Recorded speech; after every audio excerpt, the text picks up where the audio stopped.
Today we're going to be going over the top meta strategies for 2023. And then once again, just want to give some insight into Community Boost. So we are a purpose-driven digital marketing agency that is on a mission to empower social ventures changing the world. So this year, the goal of our team is to work one-on-one to scale impact for over 500 nonprofits and raise over $50 million through the end of the year. We've worked with some of the largest organizations, such as Charity Water, Souls for Souls, Cancer Research Institute, and more. And we help scale impact through the Google Ad Grant, Meta, email marketing, paid search ad, search engine optimizations, and more. So, and then yeah, just Ryan gave a great intro to myself, but just to reintroduce myself in case you're just joining us. So I'm a digital specialist working on meta advertising, and I really like to focus on data driven decisions with a results oriented mindset, all with the goal of lowering CPR, maximizing return on ad spend, leading to long term campaign success. And then just some fun facts. Grew up in San Diego, California.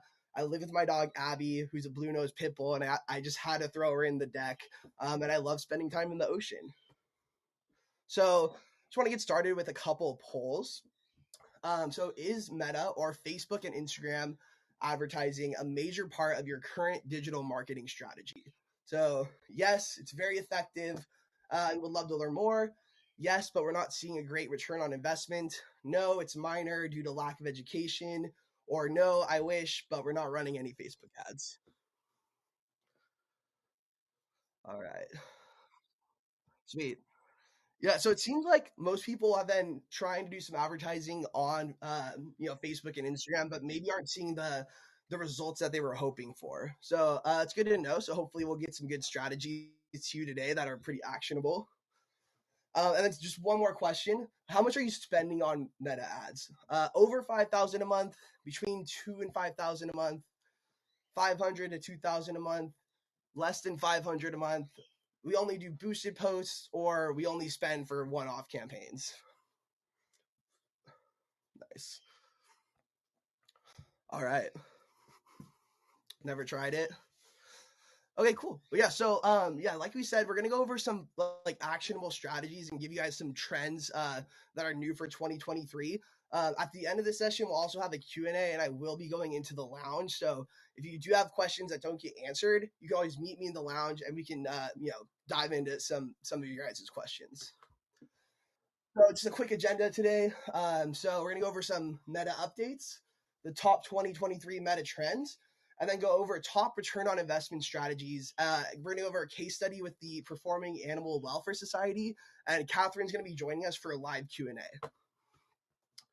So Facebook and Instagram advertising is essential to long-term, to a successful marketing strategy.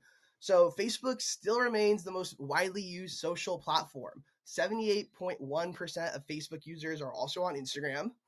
98.5% of Facebook users access it on a mobile device. 63% of Americans over the age of 13 get served Facebook ads. So advertising on Meta can be a bit challenging if you don't know what you're doing. And honestly, that's why we're here today. We're here to help. So want to go over some new Meta rollouts and updates. One of the biggest ones that came out last year was the new ODAC structure. That's outcome-driven ad experience, right? So Meta has simplified its campaign objectives to focus on these 6 outcomes: awareness, engagement, traffic, sales, leads, and app promotion. The goal of this new campaign structure is to make it easier to select an objective that matches your goals. All right, so something else that's new is custom instant forms. So Meta has been rolling out improved lead generation tools, and we honestly recommend experimenting with these different types of forms. Not only to see what nets more leads, but also to see how you can get more qualified leads.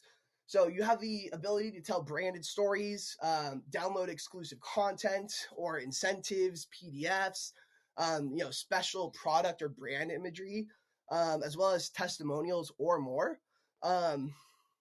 And all these tools can actually help you net higher quality leads. We've also found that remarketing to lists is a great way to see your donation ROI skyrocket. So running a lead gen campaign is a great way to prep for year-end fundraising. Meta has also reintroduced a lot of improved reporting feedbacks. They've reintroduced demographic breakdowns to help advertisers get a better understanding of who is taking action on their ads. So getting insight into age and all these demographics are invaluable to marketers.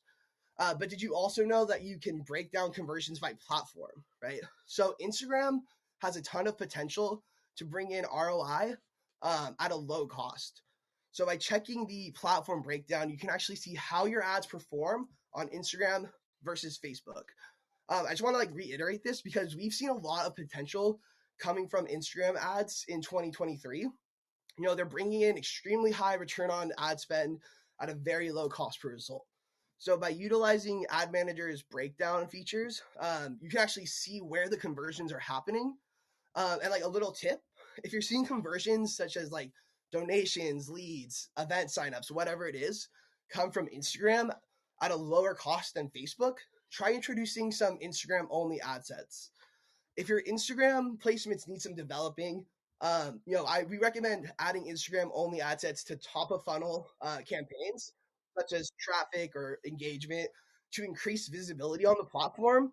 And once those results start looking, pretty good, you can try reintroducing your Instagram only ad sets uh, to your conversion campaigns. All right, so some of the trends we're going to cover today: storytelling with short form video, leveraging with AI content, utilizing Meta's fundraising tools, um, new trends in audience targeting, and then just a snapshot of 2023 social media giving trends. All right, so for short form video, first of all, video remains the king of content, and short form videos are how audiences prefer to engage. So people are most engaged between about 7 and 12 seconds. Um, So we recommend using high quality videos around 15 to 30 seconds in length. So some ways you can kind of increase visibility and effectiveness of your videos: use captions, right? So 85% of users watch videos with the sound off. So having those captions is essential to getting your message across. Like we said before, keep it short. Short form videos are 2.5 times more engaging than long form videos. Um, we really think on Facebook and Instagram, you shouldn't be advertising videos longer than 60 seconds. Um, you know, Optimize your content for the reels and stories placement. What that means is we're going to use a 9:16 ratio or 1080 pixels by 1920 pixels. This also provides an easy transition to TikTok advertising. Stories and reels use that long format, just like TikTok does. So if you're creating short form video that you can place on the stories and reels, placement, you can easily use those same videos in TikTok, right? Um, Also consider using organic user generated content, right? So we're talking about micro influencer video marketing, and this is authenticity over curated perfection, right? Especially on IG, people like hearing testimonials from people with real experience. Janae was talking a lot about making people like the star and using those personalized stories. We think that has a big effect on or we think that has a big place in short form video marketing on Instagram. And then this is a really hot tip: include your organization's logo within the first 2 seconds of your video for better brand recall. It's even better if you can keep the logo on the video the whole way throughout, right? All right. I want to talk a little bit about leveraging AI and specifically Chat GPT. So we like to say use ChatGPT to your advantage, right? So this is a great tool for time saving and brainstorming, right? One of the ways I like to use ChatGPT is to help me create new personas for my ads, and also to optimize best performing ad copy. Like with all digital marketing, practice makes perfect. So it might take some time for you for the AI to learn the best responses to give to you, and it's also going to take some time for you to learn how to phrase prompts to get the best answers, right? But we really see AI and ChatGPT as another tool that you can use to level up your ads and increase your reach on social media. But just some notes we put in here. So leverage it as a creative tool, establish clear goals, refine with counter prompts. I like to say you have to like massage the answers a bit until you get it to a good place. Brainstorm, refresh ad copy, strategy, targeting. It's cost effective. And something Janae touched on that I think is really important is that, you don't just copy and paste the answers direct that chat GPT gives you directly into your ads. You still have to apply the human touch, but it's a great tool for, brainstorming, maybe to help you get out of a little creative rut. So if you're interested in learning more, go to chat.openai.com, open an account, and recommend just kind of, diving in and getting started. All right. So we can't forget about using on-platform fundraising tools, right? So this is a great way to get exposure to new audiences, bring in consistent donations month over month, and also gain access to new recurring donors.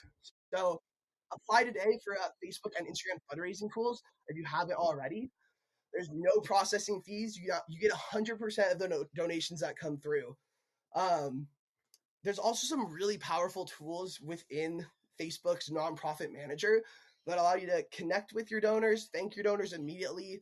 You can set up an automatic thank you message. You can set up an automatic messenger series to connect with your recurring donors. So to get access to those features, you would go to the nonprofit manager. And within the nonprofit manager, you can actually download your fundraising data. So we actually recommend sending ads to your on-platform fundraising pages. You can directly target people who have a birthday in the next 2 weeks or that have a birthday in any specific month. So we have seen this strategy absolutely skyrocket the number of fundraisers and donations received. We've also seen donations come in from all around the world. So this is great because, most of the organizations that we work with focus on U.S. fundraising. So this kind of just increases your reach and builds your network, right? Because people that are passionate about your organization are just can be great advocates. So we recommend, applying for these fundraising tools and then using ads so that people know that you have a fundraising page and that this is something that could benefit your nonprofit. All right, so this one is very important. So focus on broader audience targeting in 2023. This is kind of like a newer way to think about how to set up your audiences. The old way of thinking was we're going to get really specific, maybe narrow our audience down to like 200 to 600,000.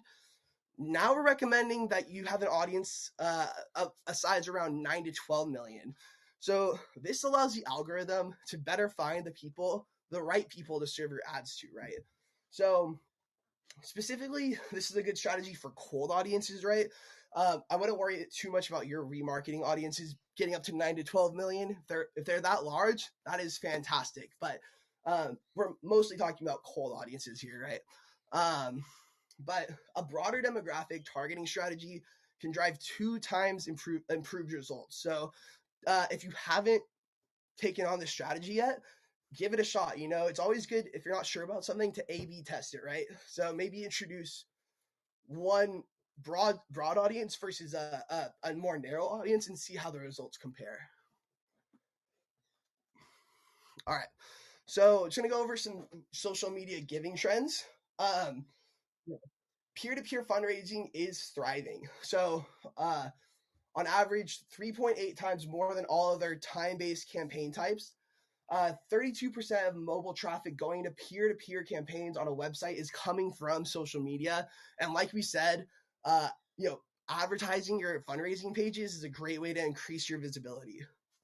69% of next generation donors prefer to hear from an org through social media, Facebook, Instagram, even YouTube, TikTok. So they're motivated by personal identity, values, moral, and authenticity, right? So making sure you stay true to your brand is very important. Loyal donors are 2 times as likely to keep their donation as is, even if they're experiencing a financial stressor, right? They're motivated by a sense of gratitude for the work and being a part of the bigger solution. So we say running gratitude ads is key, and we will be going over a little bit more about some gratitude strategies later on. But donors give more when they have choices, right? So we found that the average one-time donation was nearly 1.5 times more when nonprofits offered donors different modern payment options, right? So that's like PayPal, Venmo, digital wallet. So more options just gives people more opportunities to donate, right? And we really think that having a multi-channel marketing approach is essential to your overall marketing strategy. And something Janae said that was awesome is just you can't be afraid of failure, right? You sometimes you just have to go for it. We're not every campaign or every initiative is going to be a massive success. So, but if you don't try, you'll never know. So, um, just something to think about there. And then really quick right here, want to give you guys a chance to sign up for a free meta audit. So this is to get personal advice to get 3 times return on ad spend and connect you with our Facebook and Instagram advertising specialists. So if you're interested in there's a little prompt in the chat. Go ahead and click on that. And yeah, this is just a great way to get one-on-one feedback on your Facebook ads. All right. So next we're going to go over real strategies to skyrocket your ROI, right? And so first I want to just show you kind of the breakdown of a good ad. So we like to start with an image that's going to stop the scroll, right? Something that's going to pop on the timeline. Avoid stock images. You should be using high quality content and test images that use a text overlay that can relay all relevant information, right? So the image or video is the primary way that people interact with your ads, right? So next we want to use an engaging headline with a call to action that leads people to the landing page. So if you see at the bottom of the ad, join the movement. I like this little trick I like to use. Sometimes I have like a little emoji of an arrow pointing right to the call to action. So it just kind of leads the eyes where you want them to go. But join the movement, sign up, right? And we think the primary text kind of keeps the ad together, right? So it's primary text or the ad copy should be short, sweet, and persuasive. This is your chance to close the sale. This is your chance to get the lead, get the donation, right? All right.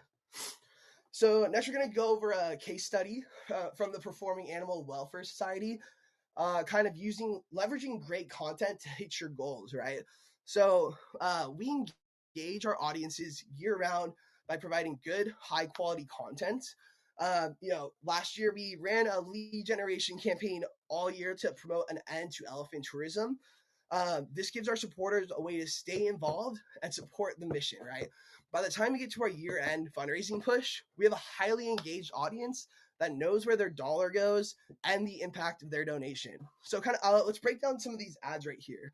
The first one with the tiger, right? So we're speaking directly to our supporters and we're being honest, okay?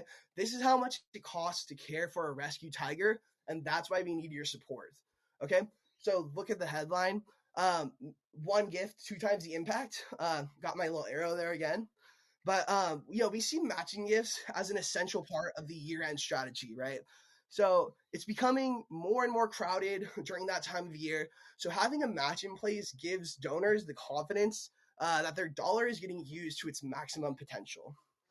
All right, so the next ad emphasizes once again emphasizes that match. But we're also introducing people to the Pause Elephant family, right? Once again, this gives donors a direct connection and a personalized connection to where their money goes.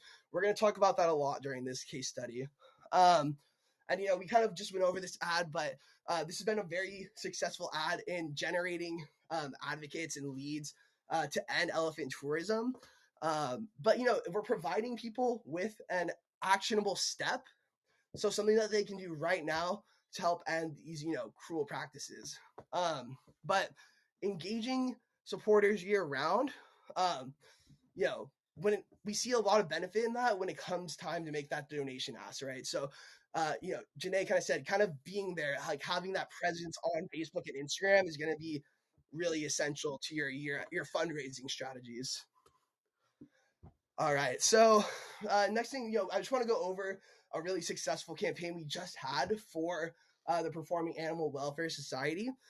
Big Day of Giving, right? So I think of this as a practice run for Giving Tuesday. Um, it's one big day where people can be radically generous. And so here's some of the strategies we employed. The main one was, you know, launching our ads about a week before the day of the event, and then saving most of our budget for the actual day. We found this to be a winning strategy, right?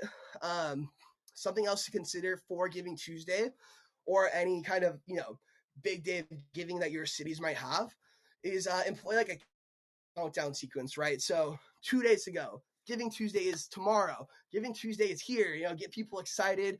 We're building the urgency.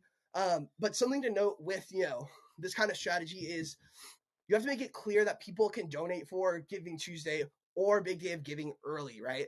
So invite them in to make an impact by clearly stating, donate early. Um, you know, and just something to consider also is that we don't really see many conversions come through after Big Day of Giving or Giving Tuesday. So we think that instead of asking for donations after the event, a good idea is to focus on scaling your budget up to the day of, and then after that pivot into a few days of gratitude ads. For Giving Tuesday, you can do that before going into your year-end fundraising asks. But there's some quick stats. So this week-long campaign, we got 95 donations on Meta, right? 60 donations came from single image ads, 13 from videos, 22 came from carousel format, and then 66 donations came on the actual day of, right? So we kind of built in that urgency, and we saw big success on that day of. So, moving on with the case study, I'm going to invite on Catherine Doyle, who is the Director of Science, Research, and Advocacy at the Performing Animal Welfare Society. All right. Hello, Catherine. How are you doing today? I am doing great. Thank you. Awesome. Thank you so much for joining us. I'm really excited to have you here. But can you tell us a little bit more about you, who you are, give us a little more insights into the Performing Animal Welfare Society, and a little bit about what you do? Okay. Well, first of all, thank you for having me on, and also to Community Boost for doing such great work for us. I want to just do a little shout out to some of the people I've worked with there, Sarah and Kathleen and Geraldine. Everyone's been fantastic. So thank you so much. The Performing Animal Welfare Society was founded in 1984 to rescue and provide sanctuary care for captive wild animals in need. And we operate a 2,300 acre sanctuary, natural habitat sanctuary in San Andreas, California. And that's, I don't know, it's like not too far from Sacramento. And it's a beautiful place. It's beautiful green grass, rolling hills. Yeah, I mean, it's heaven for these animals. It really is. And we're caring for right now elephants, tigers, bears, emu, monkeys, and actually our smallest resident. Everything from the biggest. We haven't, from elephants down to our smallest resident is Mojo, who's a munchak, which is a very small antelope, about the size of a medium-sized dog. So, and our animals have come from zoos and circuses, from private owners, from the exotic animal industry. One thing I'd like to emphasize is that we're a true sanctuary, which means we don't buy, sell, breed, trade, or make our animals perform. There's never any direct contact with our animals. We're also involved in advocacy, of course, which is part of my job. And so we get involved in a lot of legislation. We're very proud of the fact that we were a co-sponsor of what is now a law in California that bans the use of cruel elephant bullhooks. And also we contributed to the recently passed Big Cat Public Safety Act, which is a federal bill that prohibits the private ownership of big cats and also ends any public contact with big cats of any age. So what it's doing is really, hopefully, shutting down what's called the cub petting industry, which if anyone saw Tiger King, that's the cub petting industry, and it's not a good thing for animals. But we're very proud of the work that we do. We have the oldest African elephant in the country, Lulu, and um, and yeah. So as far as my position, um, I'm not the social I'm not a social media person, which makes this very funny. Um, but yeah, I'm in charge of advocacy, so our campaigns. And that's how, which I guess we'll talk a little bit more about how I started working with Community Boost. But also, I do research, behavioral research at the sanctuary with our African elephants, and um, and yeah. So I think I'll leave it there. It's amazing. Well, first of all, thank you for the work you do, especially on the advocacy front. I think passing some of those, some of that legislation and helping getting that passed is very important and awesome. And sometimes I'm like, it's 2023. Like, how is this not a law? But Yeah, I'm just happy we have people out there advocating for these animals who, can't really do it for themselves. right. Um, so before working with Community Boost, uh, did Pause have any experience running digital ads, or what drove you to seek out ads as a solution to help scale? No, we were not running digital ads. Um, I was the reason that we decided to do this. Well, and actually, for me, it was campaigns. I saw this as a way to really reach out to more people, educate more people, make people aware of some of the issues, like for our elephant tourism campaign. And Yeah, also, we have one now about well, there might not be cub petting with big cats anymore, but there still is with bears, with baby bears, for example. So we have a campaign running for that, and I think it's been amazing how many people we've been able to reach this way. It's been huge. It's I huge. agree. Yeah. Yeah, and we're gonna go dive into that bear advocacy campaign in just a minute. But I mean, part of the reason I wanted to bring you in is we've seen some spectacular results running ads on Meta, and we're spending on average $500 a month. So this is a Yeah. great platform where you don't have to break the bank, and you can have real impact and efficiency. While keeping a budget in check. So just some results from the last year or so of working together. Cost per engagement is less than half a cent per engagement. We've seen over 5,000 comments, over 200,000 post reactions, 500 shares, 15,000 saves. Our landing page views come in around under 15 cents per landing page view. Click through rate is consistently between 8 and 10%. The meta average is 1%, by the way. Hmm. And we're just consistently seeing return on ad spend like between 10 to 20 times return on ad spend. So um, just really excited that we have these results. But kind of want to go a little bit deeper into that bear advocacy campaign. So so far we brought in 4,409 leads at a cost of 9 cents per lead. But I want to highlight here how we're using Meta's new custom instant forms, custom lead generation forms. We get people a few ways to convert: signing a pledge, getting more information via email, or downloading a PDF, right, of bear facts and how to be a bear advocate, right? So we found that although the PDF converted the least amount of leads, many of them actually converted under 5 cents per lead. A lot of them are coming in at 3 cents per lead. And these options give people a chance to interact at a deeper level, and just really lower the cost of the whole campaign. But really, we're just giving people a chance to be lifelong advocates and supporters, right? So one of our key strategies at Performing Animal Welfare Society is making the mission memorable. So we do this by personalizing stories. We introduce supporters to the animals living in the sanctuary. And we like to share stories of how the animals got there, along with how these animals are actually like doing at the sanctuary, and if their lives have been improved. So just kind of share some of our ads here. Um, but this re-engages our current supporters, and it also creates an entry point for new supporters. So, it's great to share these mission moments all year round with an evergreen engagement campaign.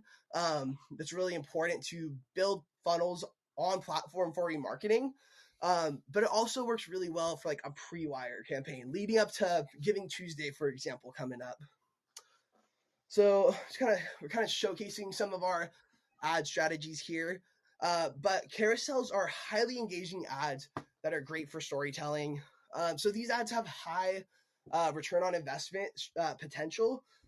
So something we just did for, you know, Big Day of Giving here. Um, one day, 7 big reasons to donate. I just showed the first couple of slides here, but you know, we show a nice picture. We introduce people to the elephant. We like to give them a chance to like choose who they want to donate for. It's a little, just like a little bit fun. Uh, we also think, you know, video content, like we said before, video remains the king of content. Um, this second ad right here is an example of a Facebook fundraiser we use to encourage people to, you know, do that peer-to-peer fundraising. But you know, remarketing to video views audiences is also a key component of a remarketing strategy.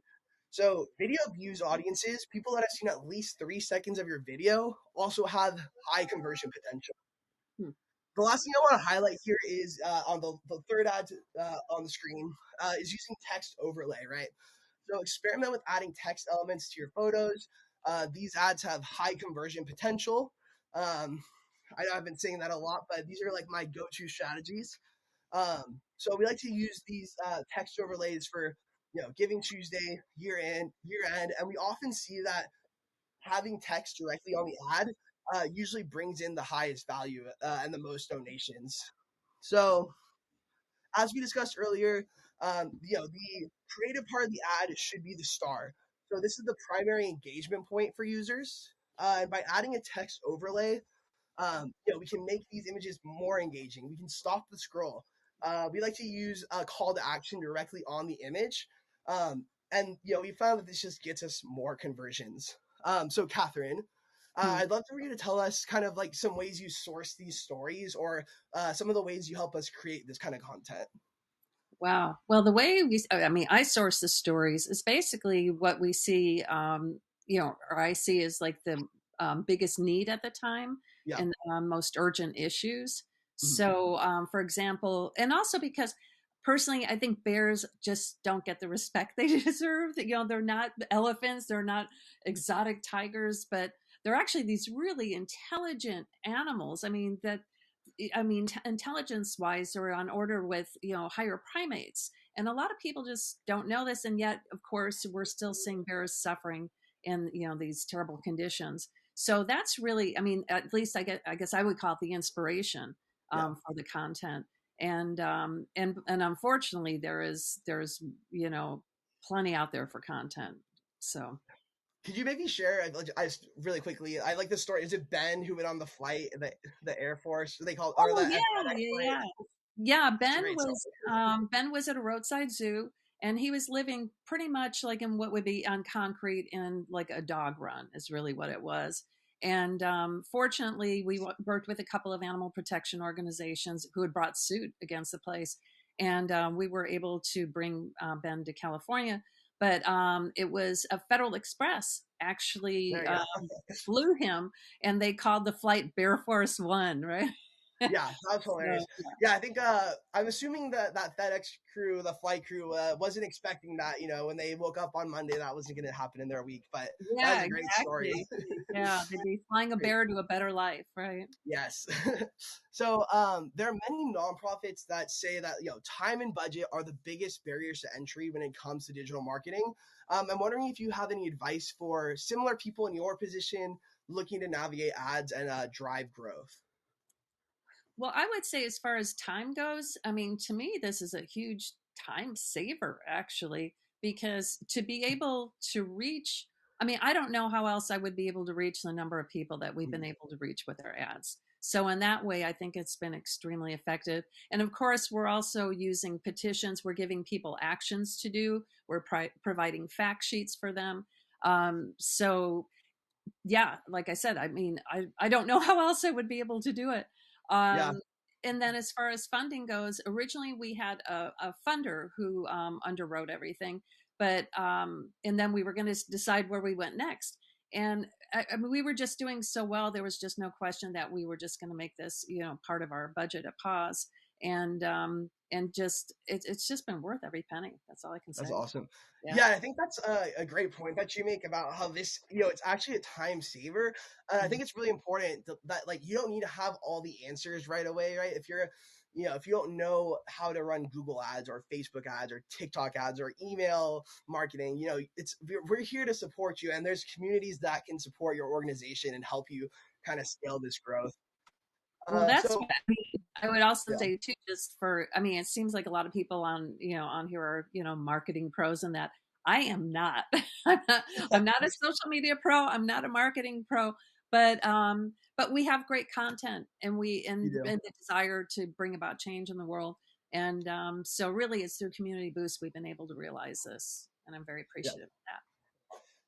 So a couple more things I want to go over. Just some key takeaways from today. Make the mission memorable, right? Keep your content fresh, exciting, relevant. Um, Use a variety of content, right? Carousels, videos, single image, all that stuff, and share stories of impact to really personalize everything. Really quick, Catherine, though, I think something that Pause does that's just really, they're really great at is like gratitude efforts. Mm. So personally for me, I try to donate during the giving season to a few organizations. Pause is one of them. I don't know if you know that, but No, I I didn't. personally, Thank you. give as much as I can, but it's nominal amounts. And I think this last year I got a personalized letter and also a phone call Yep. from your organization for a $20 donation or something Yep. like that. And I thought about that a lot since then. I think that's a great like, way to improve donor attention. Do you have any insights into how your org goes about um, approaching gratitude? Well, I mean, I think, always just been so appreciative of our donors. And we feel it is, I mean, I just think in fundraising at all, I mean, it's important to have that contact with people and that, that human touch to it. And yeah, and people are shocked when they get the phone calls. Because I made some of the calls, you're reaching a lot of, answering, machines, but no, I mean, people, when you actually get someone on the line and you talk to them, people are really appreciative of the calls. And I do think, like you said, and then people keep you in mind, and yeah, and it's just Yeah, been always important to us. yeah, I think there's a lot of orgs that they have that thought like gratitude is important, but maybe they don't know how to go about it. But I did have to give you guys some kudos because I found that to be very impactful, and it's definitely stayed in my mind. So that was just awesome. But thank you so much for joining us today, Catherine. Really appreciate that. Oh, thank you. All right. So before we get into our Q&A, I just want to once again let you guys know that we are doing a free audit of your Facebook and Instagram ads. So this is a way you can get personalized advice from our Instagram and Facebook advertising experts, and, to get 3 times return on ad spend or more, right? Awesome. So you're going to see a poll pop up. Um, it's gone now. So the poll's gone now. That's what we're doing now. But thank you so much for the session, Andrew. That was really insightful. We have a ton of questions to get to the Q&A, but I wanted to mention that anything that we don't get to now, we will follow up on in the session at, I believe, 11 with Chloe O'Rourke. So excited to see those questions pop back up if we don't get to them. But thanks again for the session. Catherine, thanks for your insight as well. But let's dive straight into Q&A. So the first question I see is from Ashley. She asks, does the broader audience strategy work for nonprofits that only serve a local area? Yeah, so that's a good question. And sometimes nonprofits have like very specific niches where a broad strategy might not be the right idea, but something for a local area, let's just say San Diego, for example, we actually recommend experimenting with what we call open targeting. So that means you only target the city, county, the DMA. So you leave your targeting open and see if Facebook can find like the right audience for you.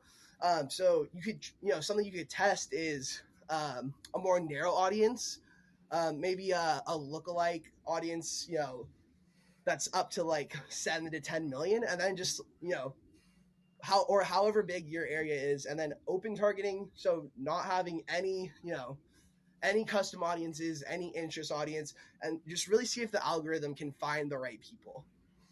Yeah, I completely agree. I think there's a really big space for not only testing into a few different audiences, but as I'm sure people here will find out throughout the day, a lot of what we do with the work and how we work with nonprofits is A/B testing the actual ad creative and audience and just testing out what works best. So definitely just give it a shot, try it out. I mean, it can't hurt. You know what I mean? Throw 50, 75 bucks, $100 into a campaign and just play with it and see what sticks, you know? Yeah. Never really Also, know really what's quick, going to I mean, happen. the minimum ad spend per ad set is $1 a day, and we've Mm-hmm. seen results come through on that dollar a day. So, like, sometimes you just have to jump in there and get started. Yeah. Cool. So next one I'm seeing is from Andrew Ruiz. He asks, "Do you have much on performance for accounts that require social issues, elections, or politics disclaimers?" I see a lot. I actually have a lot of conversations that this comes up, where things get flagged, community guidelines get a little bit wiki wonky. And what's your insight there, Andrew? I'm Yeah. sure you've got some things. Um, yeah, I definitely think setting up a disclaimer is super important. We can maybe go into that a little more at the lounge or maybe during Chloe's session, like you said.